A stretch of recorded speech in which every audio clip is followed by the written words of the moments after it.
আপনারা কি জানেন মদের বিধান, মদের হারাম হওয়ার বিধান একবারে আসে নাই। প্রথমে বলা হয়েছে মদে কিছু উপকারও আছে ক্ষতিও আছে, তবে উপকারের চেয়ে ক্ষতি বেশি। সাহাবারা সাবধান হয়ে গেল। এরপর বিধান নাজিল হলো তোমরা নামাজে যাওয়ার আগে মদ খেও না। 5 বেলা সাহাবারা আর মদের কাছেও যেতেন না, আরো সাবধান হয়ে গেল। সব শেষে মদ জুয়া এগুলো শয়তানের কাজ, এগুলো থেকে বিরত থাকো। সবাই মদ খাওয়া থেকে একেবারে বিরত রইল। মদের মটকা হাড়ি ভেঙে সবাই মদিনার রাস্তায় ঢেলে দিল। মদের পানিতে পুরো মদিনার অলি গলি সয়লাভ হয়ে গেল। বলেন সুবহানাল্লাহ। মদের হারাম হওয়ার বিধান এটা কি একবারে হয়েছে?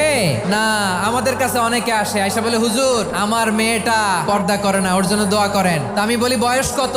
22। তো 22 বছর বয়স আগে কি করছেন? আগে পর্দা করাইছেন? না, করাই নাই। তো এখন তো আর হবে না। এখন তাকে আস্তে আস্তে বুঝান, মারে একটু মাথায় কাপড় দাও, একটু হিজাব করো। ওইটাতে অভ্যস্ত হয়ে গেলে এরপরে তাকে নেকাবের দিকে আপনি আহ্বান করেন। ওইটাতে অভ্যস্ত হয়ে গেলে হাত মোজা পা মোজা যদি করতে চায়, এইভাবে গ্রাজুয়ালি। একবারে ইসলামের সব মানুষ মানতে পারে না।